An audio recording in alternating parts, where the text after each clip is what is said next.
My name is Jack, and my girlfriend Claire and I first met 3 years ago as freshmen in college.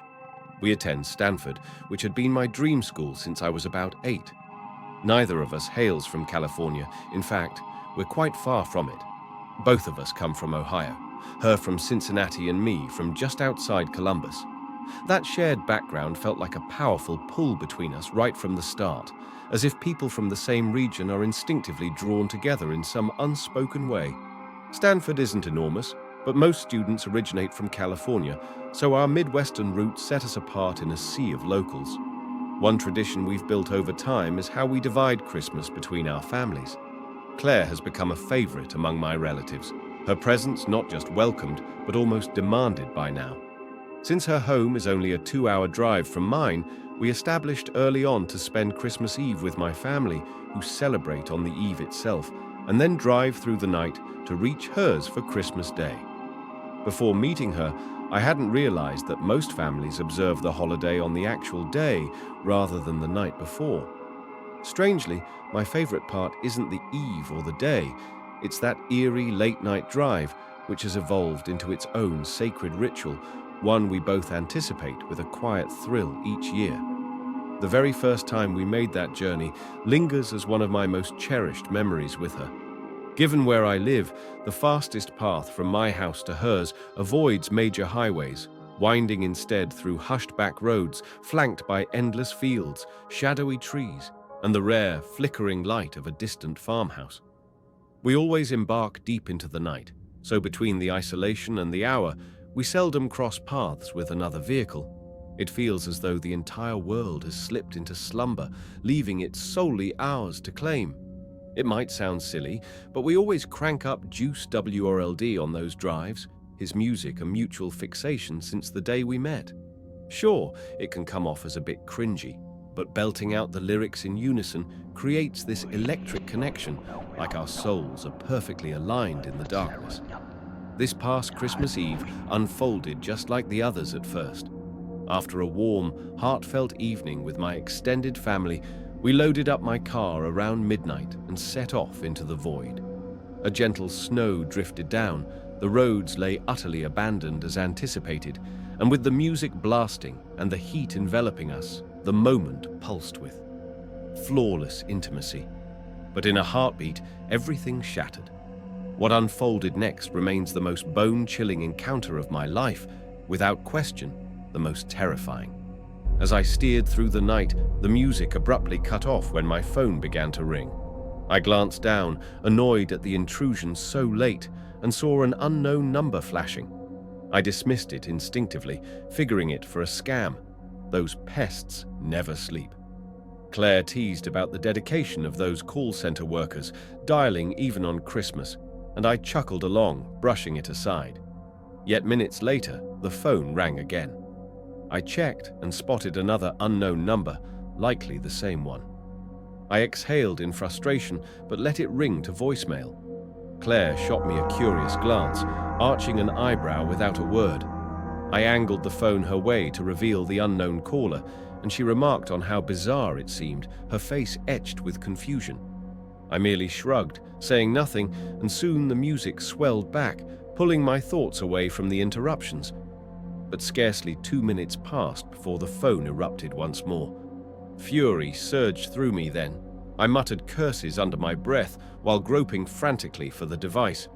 I seized it from the console and slashed across the screen with raw aggression, primed to unleash on whoever dared spam me like this. My outburst clearly jolted Claire, her body stiffening in the seat beside me. Looking back, I admit I overreacted, but the harassment had pushed me to the edge. I snapped a harsh greeting into the line, my voice laced with venom. I braced for the scripted scam pitch, but silence greeted me instead. I cranked up the car's volume and detected a subtle static humming from the other end. Just as I moved to end the call, a man's voice broke through, a voice utterly foreign to me.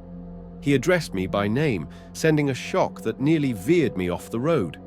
Words failed me. A prickling itch spread across my skin, my body's telltale sign of mounting nerves. Before I could muster a reply, the man pressed on, reeling off intimate details. My full name, my address, fragments of my life that no outsider could possibly know, secrets buried too deep for strangers. My thoughts spiraled in chaos, desperate to unravel the nightmare.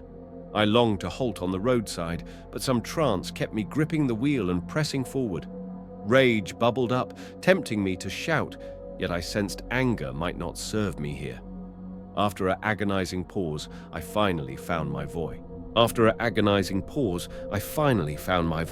Inquiring steadily what he wanted while burying the terror clawing inside. Another pause stretched, then his response iced my veins. He wasn't after me. He sought Claire. Hearing her name struck a terror 100-fold worse than my own, and the sheer horror twisting her features mirrored my own dread. I stammered that I knew no Claire, insisting he had the wrong number. He let out a chilling chuckle before countering that she sat right beside me. That broke me completely. I yanked the car to the roadside, trembling uncontrollably. My hands quivered so violently I had no other option.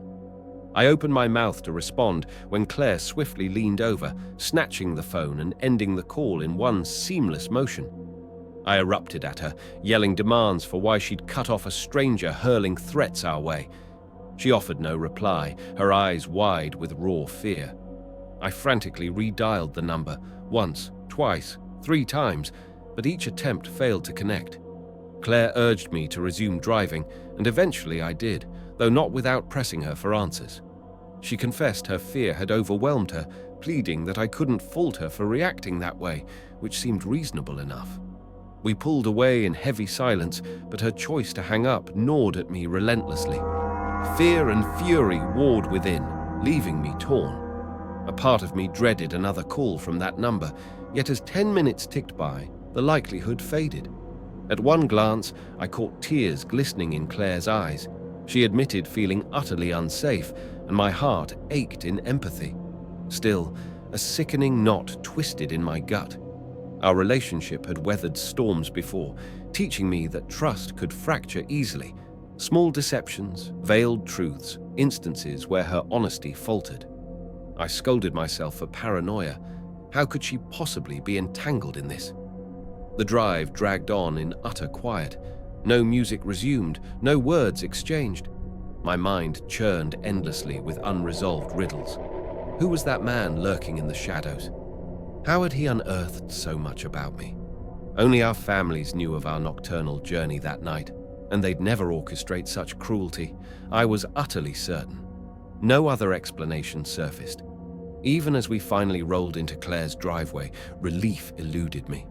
Nearly a month has passed since that harrowing night, and answers remain elusive. We've interrogated every family member. None bear responsibility. Claire insists she's as baffled as I am, forcing me to conclude the caller harbored truly malevolent designs. Some might dismiss it as a cruel jest, but I swear, beyond our kin, no soul on this earth knew Claire, and I would traverse those forsaken roads that night. Tension has gripped me ever since. Each ring of my phone sends me bracing for the worst. I know deep down he'll reach out again. It's only a question of when.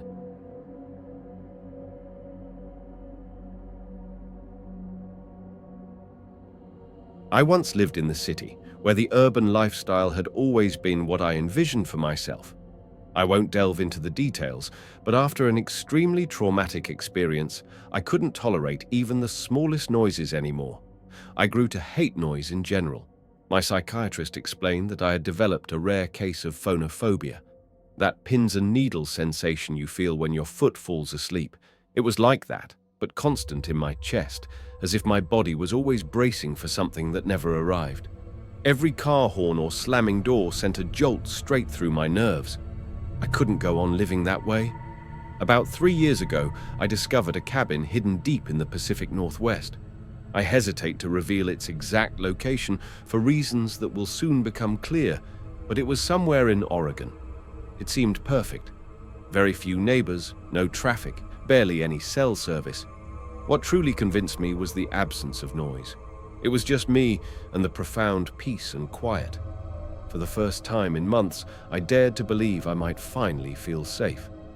The cabin itself was small but cozy, precisely as the listing had described. It had been built to endure, with thick wooden beams and a sturdy stone fireplace. When I first stepped inside, it carried the scent of pine and old books, that earthy aroma that's almost comforting, reminiscent of those old cabin-style bed and breakfasts some might recall from skiing trips. The nearest neighbor resided about a 10-minute walk down a narrow dirt path. I didn't meet her immediately, though. For the first few days, I simply immersed myself in the silence. I'd wake to the chirping of birds rather than sirens, and at night, the only sound was the wind whispering through the trees. It felt as if the entire world had paused, allowing me to breathe freely once more. I handled all my work from my laptop, so there was no real need to connect with the outside world beyond that. About a week after settling in, a knock echoed at the door. The cabin lacked a doorbell, so those knocks were something I'd have to adjust to. I opened it, anticipating my neighbor, and there she stood, a moderately aged woman holding a basket of preserves, as if she'd emerged straight from a wholesome film. She introduced herself as Michelle, and mentioned she lived about 10 minutes down the trail, a distance that didn't seem far until considering the dense woods, where one could easily lose their way just gathering firewood. She appeared in her late 60s, with unusually long grey hair and piercing blue eyes that seemed to peer right through a person. She wasn't exactly rude, more bluntly direct. She welcomed me to the woods and thrust the basket forward, as if insisting I accept it. I had little choice. It felt shoved right at me. It seemed hospitable on the surface, but her demeanor struck me as slightly off. I took it impulsively, though I'd never encountered such treatment from a neighbor before. It wasn't outrageous, but it was unfamiliar. I thanked her as I accepted the basket, and she gazed at me as though awaiting more words. I didn't know what else to add, so I merely smiled. She continued staring awkwardly, reinforcing my sense that this woman rarely interacted with others. Eventually, she spoke, delivering words I'll never forget. A directive to always keep lanterns full, windows shut tight, and wits sharper than an axe. It wasn't the sort of thing one normally said to another. It resembled a recitation from some ancient rulebook, more warning than casual advice. I nodded, smiled, and turned to retreat inside. After shutting the door, I lingered in silence, waiting for her footsteps to fade. She didn't move for a good 45 seconds, which proved the eeriest aspect of the encounter. Despite the odd vibe, I appreciated her gesture of kindness. She came across as reclusive yet not unfriendly, the type who'd assist if asked but wouldn't pry uninvited. I reassured myself it was comforting to know someone was nearby, even if I didn't intend to rely on her. I didn't even inspect the basket. I simply placed it in the living room and let it slip from my mind. A thunderstorm struck that night, unusually rare for Oregon, though not impossible. I lit a few candles and nestled on the couch with a book, attempting to disregard the flickering power every few minutes. Some might find such isolation terrifying, but I strangely cherished it. That storm revealed something to me. My mind wasn't unnerved by nature's sounds. I listened closely to the turmoil outside, and it was, unbelievably, soothing. But of course that tranquility shattered soon after. A few hours into the storm, a knock at the door jolted me nearly out of my skin. It wasn't a mere knock, more a frantic banging, loud and unnatural, as if the person outside ignored the pouring rain entirely. My heart raced, that dreadful tingling igniting in my chest. After a brief hesitation, I seized the flashlight and approached to investigate. Peering through the small glass pane beside the door, I saw Michelle, drenched and gripping a flashlight. I opened it, and before I could utter a greeting, she urgently revealed she'd spotted someone near my woodpile and felt I should be aware. Confusion overwhelmed me, but her alarming words took priority. I stepped onto the porch, sweeping my flashlight into the downpour, yet saw nothing but trees. I questioned if she was certain, and she nodded, her eyes flicking nervously toward the woods, as if anticipating an emergence at any moment. The scene grew increasingly unnerving. I scanned repeatedly, but the storm's chaos and darkness obscured everything. Before I could respond further, she urged caution and strode away without awaiting a reply. I watched her vanish down the path, undeterred by the relentless rain, until her flashlight's glow faded. Then I slipped back inside. The instant I closed the door, inconsistencies in her tale unraveled before me. How could she have seen anyone near my woodpile from her home 10 minutes away? She must have been on my property to begin with. Why would she prowl around my cabin amid a thunderstorm? Was she fabricating it all? It gnawed at me, but confronting her in the storm's fury was unthinkable. Still, action was necessary. I secured the cabin as tightly as possible and sat in my room, straining to listen. The storm eventually subsided, but unease lingered. A few more hours ticked by without event, so I deemed it safe enough to attempt sleep. I can't pinpoint the exact time, but sometime after midnight, a branch snapped just outside my bedroom window, yanking me awake. As a light sleeper, I knew without doubt it was a branch breaking, not some illusion. I froze, tense seconds stretching as I listened. Slowly, I crept to the window, half dreading what I'd find. At first, nothing appeared, but then I glimpsed her. Michelle, standing at the wood's edge, her body turned away from the house. Her long, disheveled hair confirmed it. I strained for details, but moonlight offered scant aid. As she began to pivot, I ducked below the sill to avoid detection. I remained crouched for an eternity, finally summoning courage to peek again. She had vanished. Uncertainty gripped me. I hadn't deemed her dangerous, merely peculiar, but doubts surged now. It defied logic. Why warn me earlier if she was the intruder? Sleep evaded me for hours. I resolved to stay vigilant until dawn. As exhaustion crept in and my guard lowered, another knock shattered the quiet. Unlike the earlier banging, this was subdued. Still, I refused to rise. The tingling flared anew as I stealthily neared the door. Glancing inconspicuously through the pane, horror seized me. It wasn't Michelle, but a burly, bald man with a thick beard. Terror nearly escaped in a scream. The peril escalated from unsettling to life-threatening in an instant. As silently as possible, I retreated to the bathroom, locked it, and dialed the police. While on the line, banging erupted at the front door, like repeated strikes from a heavy object. The operator assured help was en route and urged me not to disconnect. I huddled there, more petrified than ever before. Soon, the door yielded with a crash, and I heard it burst open. Death felt imminent. The intruder began demolishing things inside, from the sounds of shattering glass and splintering wood. I stifled every breath. Mercifully, he didn't search for me. His footsteps never ventured beyond the living room. The destruction ceased, leaving utter silence. I'd battled a panic attack throughout. To my relief, police arrived swiftly, though too late to apprehend him. He'd fled. I implored them for aid, but they proved utterly ineffective. They conducted a cursory search of the grounds, nothing more. They refused to scour the woods, citing its density and slim chances of success. I begged them at least to escort me to Michelle's house, which they reluctantly did. Upon arrival, my jaw dropped. The cabin stood utterly abandoned. Officers confirmed no one had occupied it for decades.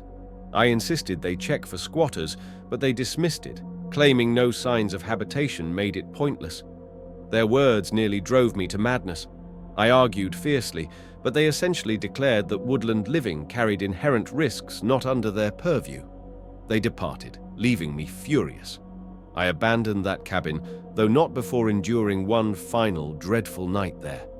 Nothing occurred, but it was agony. Life has improved since, yet this ordeal haunts my thoughts constantly. Some superstitious friends speculate Michelle was a protective spirit, vigilantly guarding my property for unknown reasons. I dismiss the paranormal, favoring a rational explanation. She and that man were likely squatters in the forsaken cabin. What baffles me still is why they targeted me, or why she'd warn me if complicit in the intrusion. I doubt I'll ever uncover the truth. If you find my story interesting, don't forget to subscribe so you won't miss even more captivating stories.